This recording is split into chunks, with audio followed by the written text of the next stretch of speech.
si Kuya kung darating siya ngayong Pasko. Sige ate.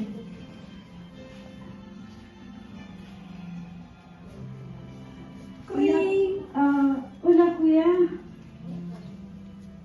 Darating ka ba ngayong Pasko? Mga kapatid ko, hindi ako sigurado dahil ito ang pandemya. Pero gusto kong makauwi. Pero susubukan kong makauwi para magkita-kita tayo mga kapatid ko. Dahil nasasabik na rin ako sa inyo. Sige kuya, itry mo yung best mo para magkita-kita tayo ngayong Pasko. Sa katunayan, meron na akong ticket, pero depende sa government dito na baka magkaroon ng restriction. Kaya hindi ako sigurado.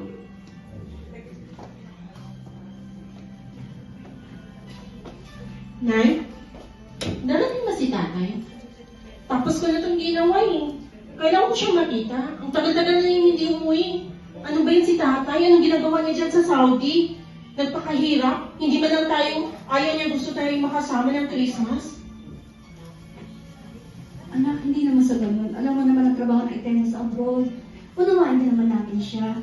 Tsaka anak, nandito naman kami na yung lola.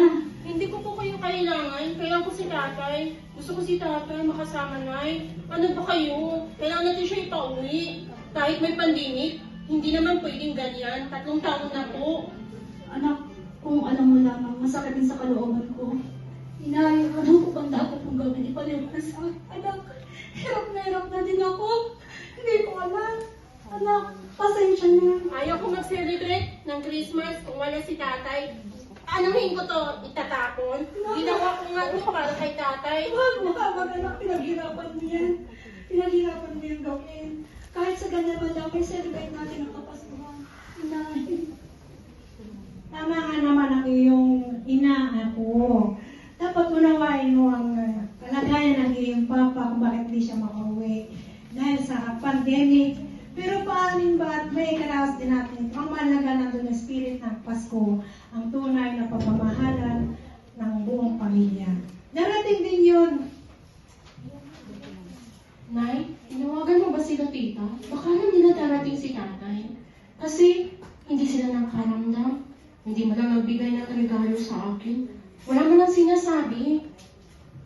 Anak, kahit ang mga tita mo, hindi ko rin makontak. Hindi ko rin alam kung ano na nangyayari sa kanila.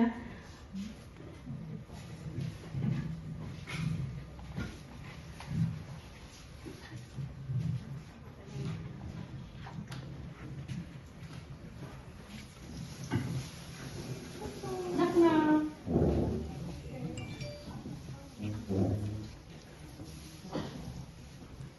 Aba, surprise! At dumating kayo! Salamat naman sa Diyos!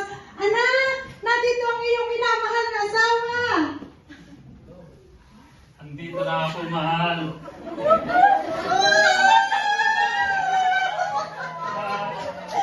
tayo! Praise God! Buong pamilya!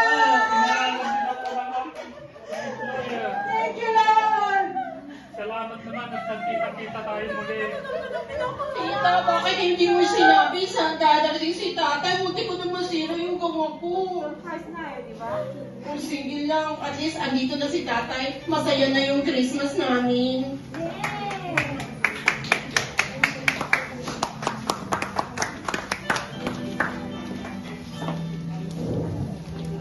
Ang aming ginawa ay simula ng Kapaskuhan na bakit bagamat ang pamilya nagkakalayo, nandun pa rin ang paghihiwatig na ang pagkakaisa ay isang pamilya na simbolo ng Pasko. Salamat po.